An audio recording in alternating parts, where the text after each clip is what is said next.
tua Bíblia então para Atos 22, acompanha aí a leitura que farei dos versos 1 ao 21, tema de hoje à noite, maravilhosa graça ao pior dos pecadores, ou ao principal dos pecadores. Leamos o texto. Varões, irmãos e pais, ouvi agora a minha defesa perante vós. E quando ouviram falar-lhes em língua hebraica, maior silêncio guardaram, e disse: quanto a mim, sou varão judeu, nascido em Tarso da Cilícia, mas criado nesta cidade aos pés de Gamaliel, instruído conforme a verdade da lei de nossos pais, zeloso para com Deus, como todos vós hoje sois. Persegui este caminho, até a morte, prendendo e metendo em prisões, tanto homens como mulheres, como também o sumo sacerdote me é testemunha, e todo o conselho dos anciãos, e recebendo destes cartas para os irmãos, fui a Damasco para trazer manietados para Jerusalém aqueles que ali estivessem, a fim de que fossem castigados. Ora, aconteceu que indo eu, já de caminho, e chegando perto de Damasco, quase ao meio-dia, de repente me cercou uma grande luz do céu. E caí por terra e ouvi uma voz que me dizia: Saulo, Saulo, por que me persegues? E eu respondi: quem é, Senhor? E ele me disse: eu sou Jesus o Nazareno, a quem tu persegues. E os que estavam comigo viram em verdade a luz, e se atemorizaram muito, mas não ouviram a voz daquele que falava comigo. Então disse eu: Senhor, que farei? E o Senhor me disse: levanta-te e vai a Damasco, e ali se te dirá tudo o que te é ordenado fazer. E como eu não via por causa do esplendor daquela luz, fui levado pela mão dos que estavam comigo, e cheguei a Damasco. E um certo Ananias, varão piedoso conforme a lei, que tinha bom testemunho de todos os judeus que ali moravam, vindo ter comigo e apresentando-se, disse-me: Saulo, irmão, recobra a vista. E naquela mesma hora o vi. E ele disse: o Deus de nossos pais de antemão te designou para que conheças a sua vontade e vejas aquele justo e ouça a voz da sua boca, porque há de ser sua testemunha para com todos os homens do que tens visto e ouvido. E agora, por que te detens? Levanta-te, seja batizado, lavando os teus pecados, invocando o nome do Senhor. E aconteceu que, tornando eu para Jerusalém, quando orava no templo, fui arrebatado para fora de mim. E vi aquele que me dizia: dá-te pressa e sai apressadamente de Jerusalém, porque não receberão o teu testemunho acerca de mim. E eu disse: Senhor, eles bem sabem que eu lançava na prisão e açoitava nas sinagogas os que criam em ti. E quando o sangue de Estevão, tua testemunha, se derramava, também eu estava presente e consentia na sua morte, e guardava as vestes dos que o matavam.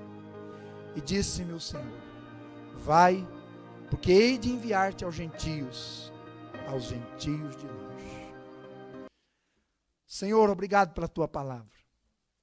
Obrigado porque podemos ler, e lendo aprender, e aprendendo compartilhar, e compartilhando podemos ver quão maravilhosa é a graça do Senhor aos pecadores. Que esta graça que é maravilhosa, seja maravilhosa hoje à noite neste lugar. Seja maravilhosa no coração de cada um que está aqui. Seja maravilhosa no coração daqueles que haverão de ouvir esta mensagem em qualquer lugar deste mundo.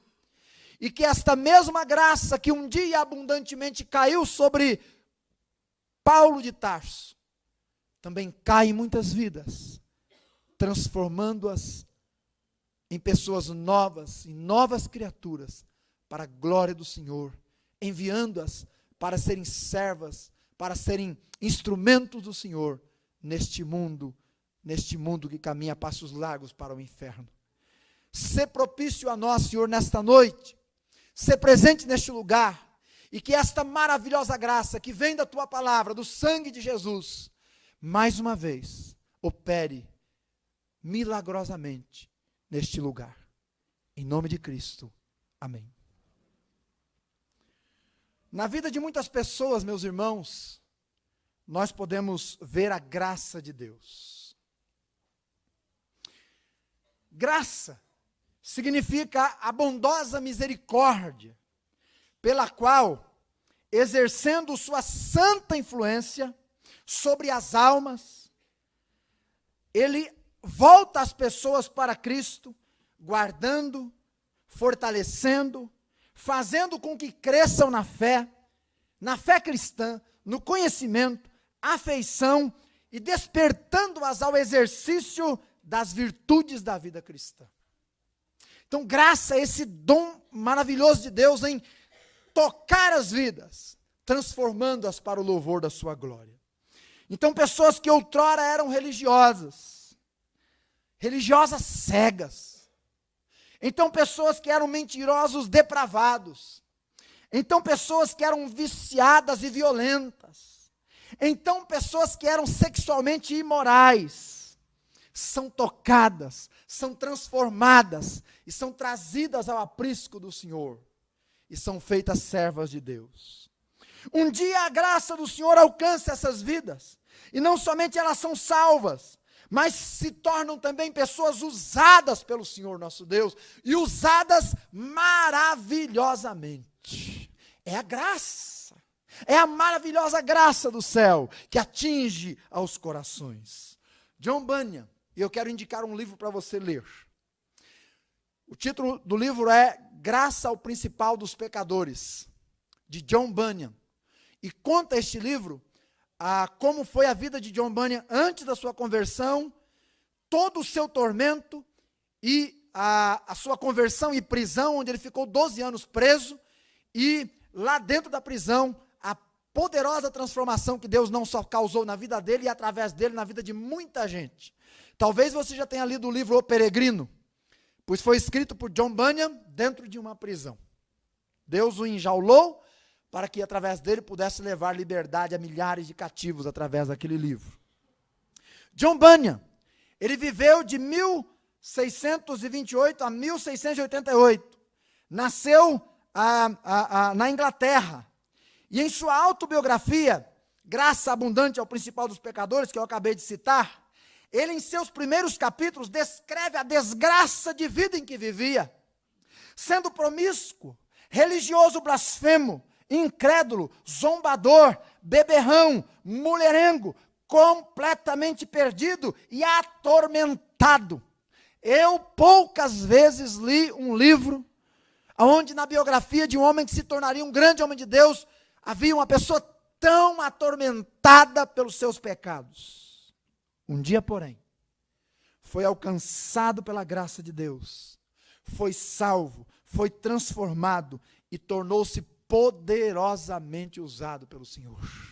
Escreveu O Peregrino, Graça Abundante ao Principal dos Pecadores. O Peregrino, depois da Bíblia, é o livro mais vendido no mundo. E tem transformado a vida de muitas pessoas. E muitos outros homens, meus irmãos, como Bunyan, marcaram a história do cristianismo até aqui. Muitos. Poderia citar alguns. No entanto, na história do cristianismo, especialmente na igreja depois do Pentecostes, nenhum homem exerceu tanta influência no cristianismo e tão marcante como Paulo de Tarso. Nenhum homem foi tão notório na história da igreja. A conversão de Paulo é tão portentosa, ela é tão especial, que Lucas, quando registra no livro de Atos a conversão de Paulo, o faz 3 vezes. Você vai encontrar a conversão de Paulo registrada no capítulo 9, no capítulo 22, que eu acabei de ler, e no capítulo 26. E nós aprendemos em hermenêutica bíblica, por exemplo, interpretação das Escrituras, que quando um fato é muito importante, o Senhor tem o capricho de repeti-lo várias vezes, para que nós venhamos a dar a importância que Deus deu ao acontecido.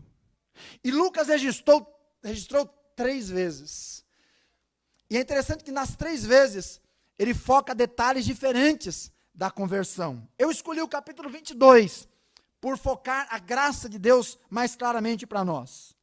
Então, na vida de Paulo, fica evidente a maravilhosa graça de Deus. A maravilhosa graça de Deus ao principal dos pecadores. Paulo mesmo diz que ele era o principal dos pecadores, que nem mesmo era digno de ser chamado filho de Deus. Mas ele era o que era por pura graça. Graça abundante de Deus. Note comigo o que está escrito aí, versículos 14 e 15. Em primeiro lugar, eu quero que você enxergue a graça de Deus aí, mas eu quero que você enxergue essa graça de 3 formas. Número 1, a graça pregressa, ou a graça passada na vida de Paulo. Lembre-se que graça é um favor de Deus imerecido, é bondosa misericordiosa, é bondosa misericórdia, atuando em favor da pessoa mesmo quando ela não merece. Então olha o que está escrito no versículo 14, por favor. E ele disse, o Deus de nossos pais, de antemão. O que significa de antemão? Anteriormente, antes de você existir, antes que houvesse mundo, de antemão, te designou. Te designou. Para que conhecesses a sua vontade. De antemão, Paulo, Deus te designou. Você não era gente, você não era nascido, você não era ninguém, mas no coração de Deus você existia, e Ele te designou. Sabe como é que se chama isso? Graça pregressa, graça passada. É aquele tempo, meus irmãos, em que Deus, não é? É o tempo que Deus, antes de nós existirmos, Ele já trabalhava em nosso favor, sem que nós o soubéssemos. É o tempo em que Deus operou a salvação em nós, soberanamente, antes de existirmos. E também se refere ao tempo em que, de incredulidade, Ele nos manteve vivos até alcançarmos a salvação. É o tempo em que Ele falou-nos com seus missionários. É o tempo em que Ele nos livrou dos perigos. É o tempo em que Ele nos indicou o caminho, quando nós não o buscávamos. Interessante que John Piper, ele citando isso num de seus livros, aliás, no livro Uma Vida Voltada para Deus, para ser mais específico, ele diz assim que era Deus nos procurando, era Deus trabalhando em nós, quando nós nem pensávamos nele. E ele cita Romanos 8,32, que diz, Ele nos deu o seu Filho como Salvador, quando estávamos em nossos pecados. É chamada graça passada. John Bunyan, nesse livro que eu citei, e eu vou citar ele algumas vezes hoje aqui, talvez 3 vezes, porque eu acabei de ler o livro essa semana, né? Aliás, agradeço a Ana Carolina, porque ela que me emprestou o livrão. John Bunyan, ele falando sobre a graça pregressa, no capítulo 1 desse livro, não é? Graça ao principal dos pecadores, ele diz que, certa feita, no tempo da sua incredulidade, quando estava servindo ao exército, estava um período de guerra no seu país. E uma noite, ele deveria ficar de guarda, de campana, porque os inimigos estavam muito perto. Era a sua vez de estar no posto. Mas sem saber o motivo, um outro soldado chegou para ele e disse assim, Bunyan, por favor, eu gostaria de ficar hoje, e você fica amanhã. Pode ser? Aí ele disse assim, mas isso vai te ajudar? Ele disse, vai, eu preciso ficar hoje. Então Bunyan falou assim, então tudo bem. Tem ordem liberada? Tem. Então tudo bem, pode ir. Naquela noite, aquele moço que estava no lugar de John Bunyan, de campana, ele foi, houve um ataque inimigo, e ele morreu baleado na cabeça. Então Bunyan diz no livro, aí está a graça pregressa. Deus me livrando, quando eu nem pensava nele. Quando eu nem buscava o Senhor Deus, mas Ele já trabalhava na minha vida. No versículo 14 ainda, e aqui nós temos na vida de Paulo isso também, na graça passada na vida de Paulo, porque Paulo perseguia a igreja, e Deus perseguia Paulo. A gente vai ver isso daqui a pouco. Então nós temos, em segundo lugar, ainda no versículo 14, a graça presente. A graça presente.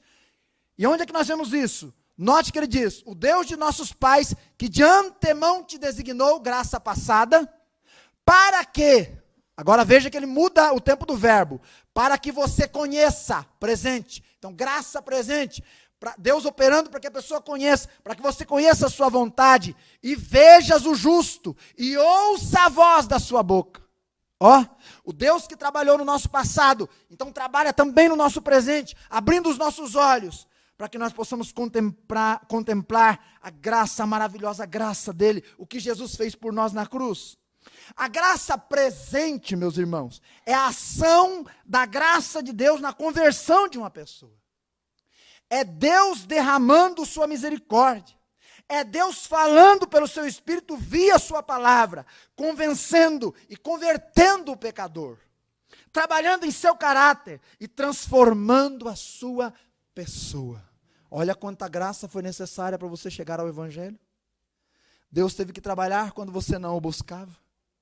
E Deus teve que trabalhar quando você estava ouvindo a sua voz para que você entendesse. Porque se Ele não trabalhasse, você não entenderia, nem eu. Mas ainda tem uma outra menção nesse texto, no versículo 15, diz assim: por quê? Por que Deus operou no passado e no presente? Porque você vai ser testemunha dele para todos os homens do que tens visto e ouvido. Você será graça futura, é o que Deus vai fazer. É o que Deus vai fazer no futuro. Irmãos, isso é maravilhoso. Quando ele diz assim, ó, você vai ser testemunha a todos os homens, não quer dizer todos os homens, cada pessoa do planeta Terra, que era impossível, né? Quer dizer, você vai ser testemunha tanto para judeus, homens gentios, reis, plebeus, ricos e pobres, de classes diferentes. Quer dizer, você não vai fazer acepção de pessoas, onde você estiver, você vai pregar para quem estiver ali. Você vai ser testemunha, Paulo, do que tens visto e ouvido, é o que Deus nos dará por sua graça. Irmãos, quando eu aprendo sobre a graça passada, presente e futura, eu aprendo também que a nossa vida tem que ser uma vida de muita gratidão.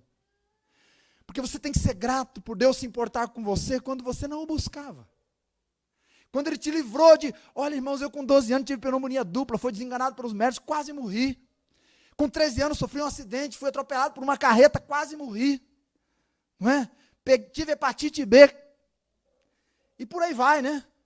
Quantas vezes na roça fomos livrados de picada de bicho, de cobras. Eu me lembro uma vez que capinando no meio do cafezal assim, eu olhei, havia um montezinho daquelas borboletas assim, não é? Sabe quando tem muita borboleta junto, é bonito aquilo. Eu fiquei impactado com aquilo, eu fui chegando perto assim, meu pai me deu um grito, para aí! E me agarrou das costas e me tirou, e não era borboleta nada, era uma coral que estava se mexendo assim, uma cobra coral se mexendo, e aí parecia um bando de borboletas pronto para atacar.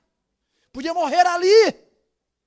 Mas a graça pregressa nos conservou até a graça presente, que nos salvou para a graça futura, para o servirmos, para glorificarmos o seu nome, para desfrutarmos do céu, da eternidade. Então, quando eu penso na graça de Deus, meus irmãos, aquilo que Deus fez, o que Deus está fazendo e o que Deus vai fazer, é um transbordar de graça. Eu também tenho que transbordar de gratidão ao Senhor. Você está aqui, e talvez você esteja preocupado com o teu sustento amanhã, mas eu quero dizer que você deve dar graças a Deus, porque Ele já está providenciando o sustento para você enquanto você está aqui. É graça futura, é o cuidado de Deus, desde que cremos, desde o passado até a eternidade. É assim que tem que ser a vida do cristão transbordante de graça, pois a graça de Deus transbordou em nós. É por isso que o próprio Paulo escreveu, onde abundou o pecado, superabundou a graça de Deus. Superabundou a graça de Deus. Deixe-me pensar um pouquinho, antes de entrarmos no corpo da mensagem sobre Paulo. Paulo, gente, não se converteu não. Ele foi convertido. Ele foi convertido. Sabe por quê? Olha comigo o que diz o versículo de número 4. Eu persegui este caminho. A palavra caminho aí é cristianismo. É o caminho de Cristo. É os seguidores de Cristo. Eu perseguia os seguidores de Jesus Cristo. Como, por exemplo, no Japão, alguns anos atrás, perseguiram os cristãos. E eu tenho aqui em minhas mãos uma reportagem que eu recebi agora há pouco, de um irmão que esteve no Japão, alguns anos atrás, num local onde dezenas de cristãos morreram, porque fizeram uma grande cruz no chão, e os perseguidores dos cristãos sentenciavam, ou a pessoa pisava a cruz e negava a cruz, ou era morta. E milhares morreram, porque não negaram a cruz. Saiu na reportagem do jornal essa semana, Correio Popular, eu recebi agora há pouco. Hoje, né? Hoje. Então, Paulo diz, eu perseguia o caminho. Meus irmãos, a causa da conversão de Paulo foi a graça soberana de Deus. O versículo 4 diz, eu perseguia o caminho até a morte. Então, a causa da conversão de Paulo foi graça soberana de Deus, porque ele era um perseguidor. Ele não se decidiu por Cristo. Ele estava perseguindo a Cristo. Na verdade, meus irmãos, foi Cristo quem o buscou. Paulo estava caçando os cristãos para prendê-los, mas Cristo estava caçando Paulo para salvá-lo. Ele caçava Cristo para prendê-lo, e Cristo caçava para salvá-lo. Não era Paulo que estava buscando a Jesus, era Jesus quem estava buscando a Paulo. Veja que coisa maravilhosa, o capítulo 22, versículo 6, que diz assim, ora, aconteceu que indo eu já de caminho, e chegando perto de Damasco, quase ao meio-dia, é interessante, essa expressão meio-dia aí, eu já explico por quê, de repente me rodeou uma grande luz do céu. Essa expressão aí, rodeou, no original, na língua grega, é o peribalo. E essa palavra significa, note, ele diz assim, e me cercou uma grande luz. Essa palavra rodeou, cercou, significa o cercar de uma cidade por um exército, de maneira que aquela cidade, depois de cercada, está vencida. Olha o que Paulo está dizendo. Paulo está dizendo, eu ia perseguindo Cristo, mas de repente ele me cercou. E me cercou por todos os lados. E eu não tive mais como fugir. É interessante que essa mesma palavra, ela também significa trocar a vestimenta. Vestir a pessoa. Então, o ensino aqui é, eu fui cercado por Jesus e vestido com a sua glória. Morreu o Saulo e nasceu o Paulo. A salvação de Paulo, meus irmãos, não foi iniciativa dele, foi iniciativa do próprio Cristo. Não foi Paulo quem clamou por Jesus, foi Jesus quem disse, Saulo, Saulo, por que me persegues? Meus irmãos, a salvação é obra de Deus. O evangelho é de Deus, os missionários são de Deus. Hoje, quando o missionário Alexandre estava falando aqui, você viu que ele é um empresário, e ele não devia ser um pequeno empresário, porque ele tinha várias empresas que ele vendeu para poder dedicar-se ao ministério, não é? E eu fico pensando assim, é só Deus que pode colocar no coração de um empresário, que poderia viver do bom e do melhor, se preocupar com um povo cheio de bruxaria, que estão numa miséria, que não buscavam a Deus até esses dias, tanto que a Venezuela hoje tem um mínimo de convertidos, né? Um grupo pequeno de crentes. Só Deus pode arrancar uma pessoa de onde ela está e levá-la para um campo missionário assim, porque a obra é de Deus. O chamado é de Deus, a salvação é de Deus, não é do homem, é Deus quem faz esta obra maravilhosa. Por isso o tema, a maravilhosa graça de Deus ao principal dos pecadores. Meu irmão, não é o homem que se reconcilia com Deus, é Deus quem estava em Cristo, reconciliando consigo o mundo. E se Ele não viesse reconciliar-nos, perdidos estaríamos para sempre. Cristo me cercou, eu tinha 17 anos. Já faz um tempinho já. De verdade, irmãos. Dia 4 de junho de 1990, eu fui cercado por Jesus. Eu me lembro como se fosse hoje. Eu vim ouvindo o Evangelho, mas rejeitando. Eu não vou hoje na igreja, eu não quero fazer o estudo, eu quero deixar para depois. Eu me lembro uma noite de quinta-feira que nós estávamos na casa de um tio meu chamado Antônio, e tinha um missionário lá, e irmãos, aquela noite, foi logo que antecedeu a segunda-feira, uma quinta-feira, aquela noite, eles pregaram o evangelho para a gente assim tão claramente, estava eu e meu irmão tão claramente, eles pregaram tão claramente assim, que literalmente eu me senti cercado, mas ainda naquela noite eu disse para eles, ainda não. Só que aquilo entrou na minha cabeça, aquilo ficou remoendo, eu não parava mais de pensar naquilo, e na segunda-feira, dia 4 de junho, quando eu fui para o trabalho, o tempo todo o Espírito Santo estava me aguilhoando, dizendo, então, você vai ouvir o Evangelho e crer, você vai rejeitar e se perder. O que farás de Cristo? Gente, o dia inteiro parecia ter alguém do meu lado com uma voz dizendo: o que você vai fazer? Chega de procrastinar, chega de deixar para depois, você está perdido, você precisa do Salvador, pare de tentar ser feliz nesse mundo que você já sabe que não é verdade, você não consegue. Irmãos, eu fui cercado por Jesus naquele dia 4 de junho de 1990, aos 17 anos.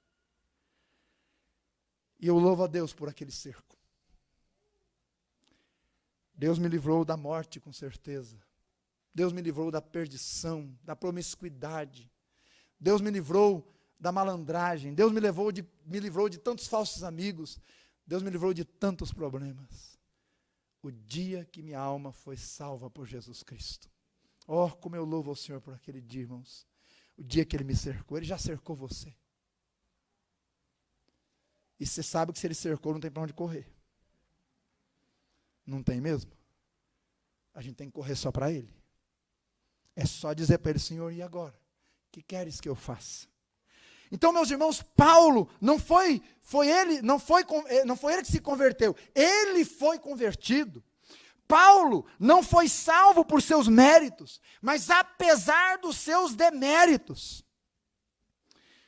Apesar dos seus deméritos, né? E quando Paulo dá o seu testemunho, especialmente em Filipenses e Colossenses, ele diz que olhando para o seu passado e vendo todas aquelas obras que ele possuía, ele considera aquilo lá tudo como refúgio. Refúgio quer dizer, você já viu uma cebola refugada?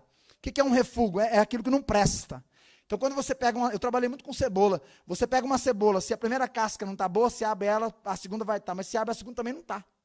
Aí se abre a segunda, tira a segunda forma, a terceira também não está. Então aquela cebola está refugada, ela não presta para nada. Ela não serve para tempero, ela não serve para ser assada, ela não presta para nada. Paulo está dizendo: aquelas minhas obras, elas não serviram para nada. Eu tinha só deméritos, eu não tinha méritos. Meus irmãos, Paulo era uma fera selvagem, um perseguidor implacável, um assassino insensível. O capítulo 22, versículo 4 diz: perseguiste caminho até a morte, prendendo e metendo em prisões, tanto homens como mulheres. Olha só o que ele fazia. Por isso, meus amados irmãos, a nossa justiça aos olhos de Deus não passa de imundícia. Paulo diz: olha, realmente eu fui circuncidado, eu fui fariseu, eu fui hebreu de hebreus, eu fui da tribo de Benjamim. Dentro da religião eu era um super religioso, mas eram obras mortas, de um homem morto, perdido em seus pecados. Imundície. Paulo também era um touro bravo, que resistiu aos aguilhões, não é? Porque estava cego pelas suas obras. A conversão de Paulo, meus irmãos, não foi de maneira nenhuma repentina, mas foi um processo doloroso. Foi um processo doloroso. De acordo com a própria narrativa de Paulo, Jesus lhe disse: dura coisa é recalcitrares contra os aguilhões. Sabe o que é recalcitrar? Eu explico. Nós tínhamos um cavalo, que nós demos o nome dele de Baio, porque ele era marrom, creme com marrom assim. Ele era muito lindo aquele cavalo, mas o bicho que empacava, o bicho era um vagabundo, é verdade. Você colocava o arreio em cima dele, ele deixava, você montava, ele deitava. Você colocava o bicho na carroça, colocava o arreio da carroça assim, preparava, ele deixava. Você montava na carroça e para ele ir, ele sentava. Era uma encrenca. Aí meu pai fez um aguilhão. Sabe o que é aguilhão? Ele pegou um cabo bem comprido, pegou um pregão, bateu na ponta daquele cabo, aí na outra ponta ele cortou, então aquilo virou uma ponte agudo, né? E aí meu pai colocava ele na carroça e nós juntos. E aí a gente subia na carroça, né? Eu e ele, às vezes meu irmão e ele. E aí, quando meu pai tocava, ele ia sentar, o meu pai fincava aquilo no traseiro do bicho. Aí quando o negócio sangrava, o bicho... Irmãos, mesmo com aquele aguilhão, nós nunca conseguimos fazer aquele cavalo carregar nenhum de nós na carroça. O bicho não sentava de um lado, sentava do outro. E quando começava a doer demais, você sabe o que ele fazia? Recalcitrava. O que é recalcitrar? Dar coice. Irmãos, ele chegou a quebrar a nossa carroça de tanto coice, mas não puxou. Quando Deus diz para Paulo: você recalcitrava contra os aguilhões, Deus está dizendo: Paulo, você era um burro bravo. Você viu, Paulo, você viu o Estevão morrer na sua frente, Paulo. Você consentiu com a sua morte. Aquilo ferroava a tua consciência, Paulo. Porque você sabia que ele estava fazendo aquilo por amor a Cristo. Mas você se mantinha duro. Você recalcitrava. Ah, Paulo, você é um touro jovem, forte, obstinado. Nem mesmo um aguilhão podia dominar você. Mas eu piquei a sua consciência com esses aguilhões. Deus estava trabalhando na vida de Paulo antes de ele se render no caminho de Damasco. Paulo era um touro bravo que recalcitrava, meus irmãos. Mas Jesus foi ferroando, foi trabalhando. Porque é assim que Jesus faz. Ele vai trabalhando. Jesus estava ferroando sua consciência quando ele viu Estevão morrendo por causa do evangelho. Jesus estava ferroando a sua consciência quando ele prendia cristãos, pensando que os cristãos iam negar a Deus e eles ficavam firmes, mais firmes ainda. Mas como esse Paulo, boi selvagem, não foi amansado com ferroadas, Jesus lhe apareceu e Jesus lhe cercou. E disse: daqui agora você não passa mais, Paulo. Chega. Acabou, Paulo. É até aqui somente. Deus o derrubou no chão. Deus arrancou aquela natureza bravia e perdida. E Deus lhe vestiu com a sua glória, com a sua justiça e com o seu perdão. Caiu um Saulo, levantou um Paulo. Caiu um afastado, um longe de Deus, um perdido, alguém que estava realmente renegando a fé. E levantou-se um homem transformado pelo poder de Deus. Isso nos prova, meus irmãos, que a escolha de Deus não é segundo a condição humana, que a graça de Deus atrai poderosamente e que seu chamado encontra corações que respondem positivamente. Paulo precisou ser jogado ao chão e ficar cego para se converter, se reconciliar. Nabucodonosor precisou ir comer grama, capim com os animais para se dobrar. E você, até quando vai ouvir a voz de Deus? Vai saber que és um pecador perdido, que Jesus é o Salvador, que Ele morreu por sua vida, que você tem de se arrepender e crer nele. Até quando você vai ouvir a voz de Deus e vai recalcitrar contra ela? Talvez você está afastado, desviado há tanto tempo. Até quando vai permanecer neste caminho? Sendo aguilhoado na sua consciência, no seu coração, com o próprio Espírito Santo dizendo: volta, trilha os caminhos, não se afaste, busque o Senhor enquanto se pode achar. Até quando? Até quando? Olha ao seu redor, vidas foram transformadas recentemente. Olhe ao seu redor. Olha a palavra de Deus e veja a palavra se cumprindo nesse mundo, meus irmãos. Vivemos os dias finais, será que você não percebe isto? Olhe para o mundo sem Deus e veja a sua miséria. Olhe para a vida e perceba que não há sentido em viver neste mundo a não ser com Deus. A conversão de Paulo no caminho de Damasco era o clímax repentino de um longo processo em que o caçador dos céus tinha estado no encalço de Paulo, ou de Saulo. Mas quando ele foi cercado, curvou-se a dura cerviz autossuficiente, e o touro bravo foi domado. Graça, maravilhosa graça ao principal dos pecadores. Paulo, ele era, meus irmãos, uma pessoa realmente intelectual, perseguindo a igreja. Ele pensava estar seguindo a Cristo, aliás, estar seguindo a Deus, seguindo a lei. Ele era cego. Mas veja, ele foi cercado por Jesus. Ele não entendia que perseguir a igreja era perseguir a Cristo. Ele não entendia. Então, se a conversão de Paulo não foi repentina, também não foi compulsiva, foi um processo. Paulo não se converteu à força. Mas, pastor, você acabou de falar que Deus cercou ele. Mas veja como é o cerco de Deus. Primeiro, Cristo fala com ele. Sabia que Cristo fala com a gente? Ele cerca, mas é um cercar diferente, carinhoso. Cristo falou com ele ao invés de esmagá-lo. Cristo o jogou no chão, mas não violentou sua personalidade. Sua conversão não foi um transe hipnótico. Jesus apelou para a sua razão e para o seu entendimento, para o seu coração. Porque o trabalhar de Deus é assim, é trazendo a pessoa para o esclarecimento, para a libertação da cegueira. Jesus perguntou: Saulo, Saulo, por que me persegues? E deu tempo para ele responder. E ele respondeu: mas quem és tu, Senhor? Jesus então lhe disse: eu sou Jesus a quem você está perseguindo. E aí Jesus lhe ordena: levanta-te, Saulo, levanta-te. E Paulo então prontamente diz: levanta-se e responde: que queres de mim, Senhor? Que queres? A resposta e a obediência de Paulo foram racionais, conscientes e livres. Ó, que coisa, não? Porque a soberania de Deus não anula a responsabilidade humana. Jesus picou a mente, a consciência, cercou Paulo e revelou-se a ele através da luz e da voz, mas não para esmagá-lo, e sim para salvá-lo. É interessante que a linguagem diz assim, que foi quase ao meio-dia que apareceu aquela luz. Por que que Deus ressalta quase ao meio-dia? Para ficar evidente que a luz que se manifestava não era do sol, não era da criatura, não era um fenômeno natural, era algo sobrenatural, era o Deus Criador que estava naquele lugar, era a luz de Deus que estava entrando na vida de Paulo. A graça de Deus, meus irmãos, não aprisiona, o pecado prende, mas a graça liberta. Paulo foi um homem completamente transformado. O primeiro testemunho lá no capítulo 9 mostra isto.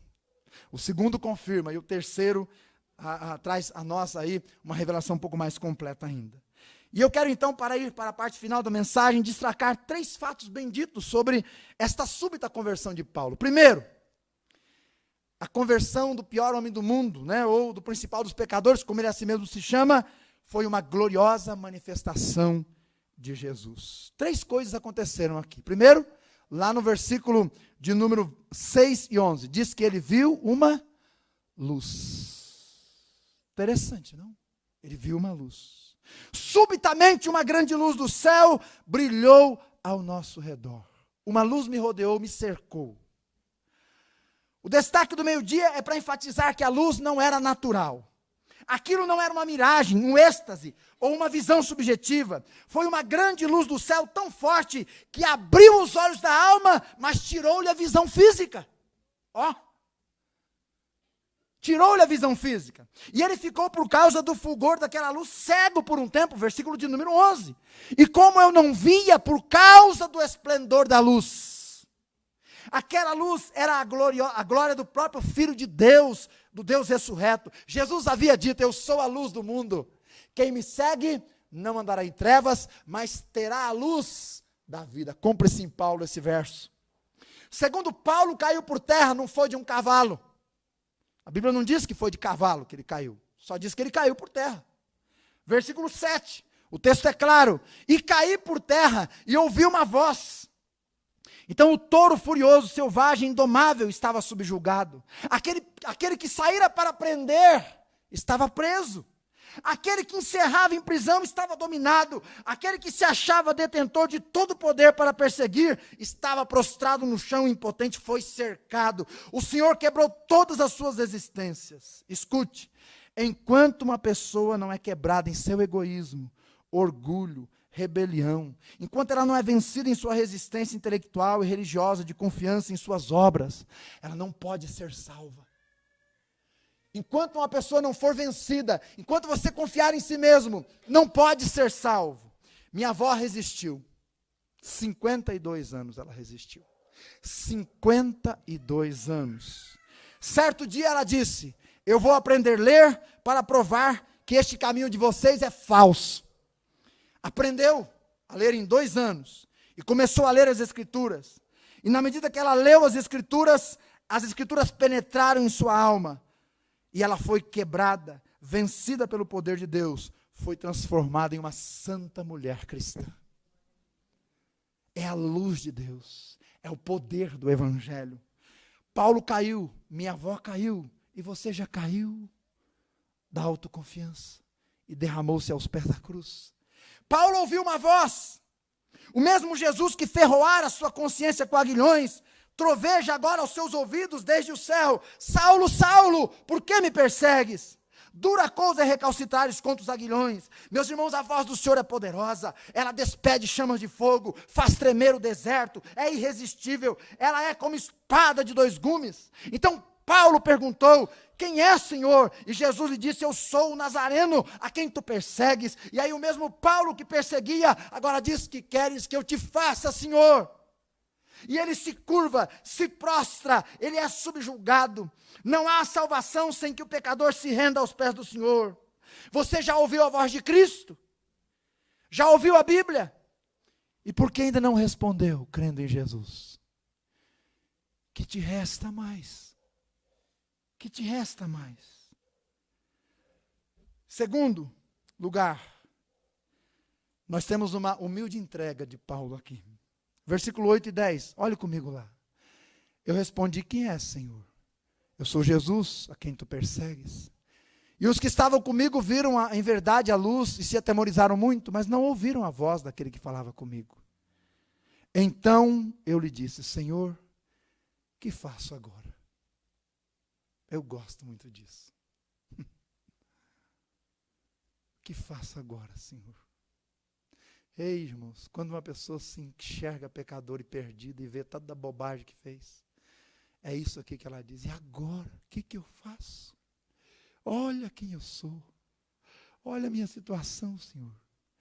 Eu sou um miserável, um pobre coitado, não sou ninguém. E agora, Senhor, o que eu faço? Mas olha como o Senhor é bom. O Senhor diz: levanta-te e vai até Damasco, porque ali será dito a você tudo o que você tem que fazer. Meus irmãos, a graça de Deus é maravilhosa. Eu destaco 3 coisas aqui importantes. Primeiro, Paulo reconhece que Jesus é Senhor. Aquele a quem ele resistir e perseguir é de fato o Senhor. Cristo tem que ser teu Salvador e Senhor, senão não há salvação. Cristo tem que mandar na nossa vida. Verdadeiramente ele ressuscitou dentre os mortos, verdadeiramente ele é o Messias, o Filho de Deus, aquela luz que brilhou na sua alma, iluminou o seu coração, e depois tirou as escamas dos seus olhos espirituais. Segundo os Coríntios 3,16, ele passou a enxergar a verdadeira luz de Deus. Paulo reconhece que é pecador, no versículo 8. Paulo toma conhecimento de que seu zelo religioso não agradava a Deus. Ele era um zeloso, mas sem entendimento. Escute o que eu vou te dizer. Zelo é importante com tudo na vida, viu? Com tudo. Mas tem que ser com entendimento. Bom senso. Nosso zelo não nos deve levar a procurar pelo em ovo. Você já viu gente que procura pelo em ovo? Isso não é zelo, isso é tolice. Zelo em excesso é farisaísmo. É farisaísmo. Era o que Paulo era antes. Zeloso sem entendimento. E estava perseguindo Cristo ao invés de contribuir para o Evangelho. Veja, seu zelo estava levando a perseguir o próprio Filho de Deus. Meus irmãos, Paulo reconhece que é o maior dos pecadores. Reconhece que está perdido e precisa de salvação. Ele reconhece que precisa ser guiado pelo Senhor. Ele diz: Senhor, e agora? Que farei, Senhor? Me guia daqui para frente, Senhor. A autossuficiência de Paulo acaba no caminho de Damasco. Ele agora pergunta: o que eu farei, Senhor? Agora ele quer ser guiado, agora ele quer obedecer. Ele esperava entrar em Damasco, irmãos, quando ele saiu com aquelas cartas para perseguir os crentes, ele esperava entrar em Damasco, não é? Na plenitude do seu orgulho, talvez arrastando uns pelos cabelos, arrastando outros pelas pernas, para mostrar para o sacerdote, dizendo: olha, aquilo que eu saí fazer, eu fiz e fiz bem feito, capturei esses cristãos. Mas agora, quebrantado, transformado, capturado pelo Senhor, não é? Estava humilhado e cego, completamente dependente do Altíssimo. O Senhor ressurreto lhe aparece, a luz que viu era a glória de Cristo, a voz que ouviu era a voz de Cristo. Cristo o capturou antes que ele pudesse capturar qualquer crente em Damasco. As Escrituras dizem: entrega o teu caminho ao Senhor, confia nele. O caminho é a sua vida. Entregue ao Senhor como Paulo entregou. Ele vai capturar o seu coração e vai mostrar a você o que você deve fazer. Em último lugar, há 3 evidências no texto aí que mostram quando uma pessoa verdadeiramente é convertida. Faça uma análise da sua vida agora. Paulo, depois disso, é encontrado orando. Volta comigo lá no capítulo 9, por favor. É onde está o primeiro relato da conversão de Paulo. Atos 9, 10 e 11. E havia em Damasco um certo discípulo chamado Ananias, E disse o Senhor em visão a Ananias. Ele respondeu: eis-me aqui, Senhor. Disse-lhe o Senhor: levanta-te, vai à rua chamada direita, pergunta em casa de Judas por um homem de Tarso, chamado Saulo, pois ele está orando. A primeira evidência de um convertido é que ele entra a ter uma vida de oração séria. A prova que Deus deu a Ananias de que Paulo era um irmão e não um perseguidor é que ele estava orando, falando com Deus. Quem nasce de novo tem prazer em dizer: Abba, Pai, Papai. Quem é salvo tem prazer na comunhão com o Pai. Paulo é convertido, começa a orar. Segundo, Paulo é selado com o Espírito Santo. Veja o versículo 17. Ananias foi e entrou na casa, e impondo-lhe as mãos, disse: irmão Saulo, o Senhor Jesus que te apareceu no caminho, por onde vinhas, me enviou para que tornes a ver e seja cheio do Espírito Santo. Ele foi cheio do Espírito Santo. O Espírito Santo passou a habitar em Saulo de Tarso. Ananias orou por ele, meus irmãos. Esse ensino estava ainda um pouco obscuro ali no Novo Testamento. E Paulo nem sequer sabia, não é, o que já tinha acontecido. E Ananias está explicando para ele, orando por ele. Então, quando uma pessoa é convertida, ela passa a ter um tempo de comunhão com Deus. E ela é selada com o Espírito Santo. Charles Spurgeon disse o seguinte: é mais fácil você convencer um leão a ser vegetariano do que uma pessoa a ser convertida sem a ação do Espírito Santo. Ananias, Saulo de Tarso foi habitado pelo Espírito Santo. E ele ora agora. Vai falar com ele. É irmão em Cristo. E finalmente, Paulo foi batizado. Veja o versículo 18. E logo lhe caíram dos olhos como umas escamas, e recuperou a vista, e levantando-se foi batizado. Meus irmãos, não é batismo que salva, mas o salvo deve ser batizado. Se você é salvo, então é compulsório. Você precisa ser batizado. Porque se você não está, ou não foi, ou não é, ainda te falta o cumprimento desta ordenança. Você não vai perder a vida eterna por isso, mas vai perder tantas bênçãos. E uma delas é de obedecer o Senhor. O batismo é um testemunho da salvação. Uma pessoa que crê precisa ser batizada, integrada à igreja. Ananias chamou Paulo então de irmão e foi batizado. Ele entrou para a família de Deus. Agora Paulo ceava. Agora Paulo estava congregado, ligado à igreja. Agora Paulo estava no meio da irmandade. E daí para frente, até a sua morte, Paulo foi completamente envolvido com a igreja de Deus. E aqui está mais uma evidência de convertido. É que a pessoa passa a ter amor, cuidado, obediência, comunhão e zelo pela igreja de Deus. Ela passa a ser zelosa pela igreja do Senhor. Pois a maravilhosa graça o alcançou. E eu termino. Maravilhosa graça, graça de Deus ao principal dos pecadores. Graça que o cercou, o capturou, o transformou e o fez um servo de Deus. Graça capaz de salvar o pior dos homens. Graça pregressa, que age com paciência, preparando-nos para a salvação. Graça presente, que age com eficiência, abrindo nossos olhos e nosso entendimento para compreender a verdade. E graça futura, que levará o crente a cumprir a sua função, através dos seus dons, e também a gozar as benesses celestiais. Meus irmãos, não há graça nenhuma na vida sem a graça de Deus. Repito, não há graça nenhuma nesta vida sem a maravilhosa graça de Deus. Veja Paulo, ele era um touro indomável, mas ele tornou-se domado e feliz. Ele era um touro bravo, mas se tornou um cordeiro manso e usado pelo Senhor. Meus irmãos, só Deus pode fazer tão grande obra por pura graça. E esta mesma obra pode ser feita em sua vida hoje. Veja a luz, ela tem nome, é Jesus.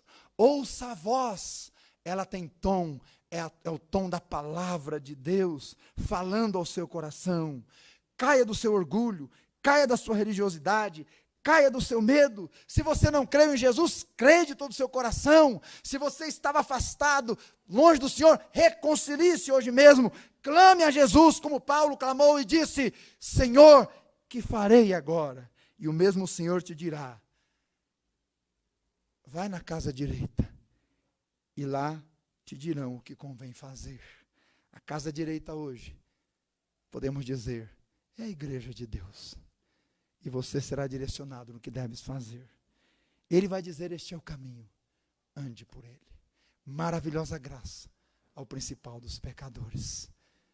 Que Deus, na sua graça, já nos alcance, ainda hoje, se é que já não nos alcançou. Oremos. Por favor, curve a sua fronte. Ó maravilhosa graça do Senhor, graça que é o teu favor imerecido, que é o frear da tua ira e o manifestar de tua misericórdia a perdidos e perdidas pecadoras. Ó graça passada, presente e futura, ó graça abundante, que cai copiosamente sobre a igreja do Senhor e sobre aqueles em quem o Senhor já está trabalhando. Quem sabe esta graça hoje à noite não alcançou o seu coração neste lugar, ou alguma vida daqueles que nos ouvem. Pai amado, obrigado por esta oportunidade, obrigado por enxergarmos na Tua palavra quão maravilhoso é o Teu trabalhar. Nós te pedimos e clamamos, ajude a todos aqui a entenderem esta graça, esta dádiva maravilhosa, e a se sujeitarem a ela. Enquanto você está com a sua fronte curvada, eu quero te perguntar esta noite: porventura você entendeu a graça, o amor, o perdão de Deus? Você entendeu realmente que assim como Paulo era perdido, você é? Que assim como Paulo perseguia, você também perseguiu o caminho até aqui, quando o rejeitou deliberadamente, quando não quis entrar por ele, quando quis viver a vida sem Deus? Você percebeu que Paulo estava sendo buscado por Deus como você está? Todas as vezes que alguém tentou falar de Cristo a você até aqui, e todas as vezes que você ouviu a mensagem do Evangelho, você percebeu que a luz que brilhou para Paulo é a mesma de hoje, é Jesus Cristo, que a voz que falou com ele é a mesma de hoje, é a voz de Deus pela palavra a você, e que nesta noite Deus está dizendo para você: caia por terra, e Ele também vai te dizer: levanta-te agora, e eu vou dizer a você o que você tem que fazer daqui para frente. Será que você pode entender que Jesus é o Salvador e morreu por teus pecados na cruz? E que se você agora se arrepender de todo o coração e nele crer, a mesma salvação que Ele deu a Paulo vai dar a você também? Será que você é capaz de crer? E se você é capaz de crer, é capaz de responder como Paulo também, e dizer: Senhor, isso significa eu creio, eu quero fazer a tua vontade daqui para frente, eu quero seguir o teu caminho, eu quero que o Senhor seja o Senhor da minha vida. Será que você pode responder como Paulo respondeu hoje à noite? Senhor, nós te louvamos pela tua palavra e pela tua maravilhosa graça. Ela é eficaz, ela realmente é transbordante. O Senhor por ela nos buscou, nos salvou, está nos usando, e muito brevemente desfrutaremos as delícias eternas, pela pura graça do Senhor, graça futura. Louvado seja o teu nome, encha o nosso coração de gratidão, para nós transbordarmos na tua presença, e leve-nos em paz, em nome de Jesus, amém.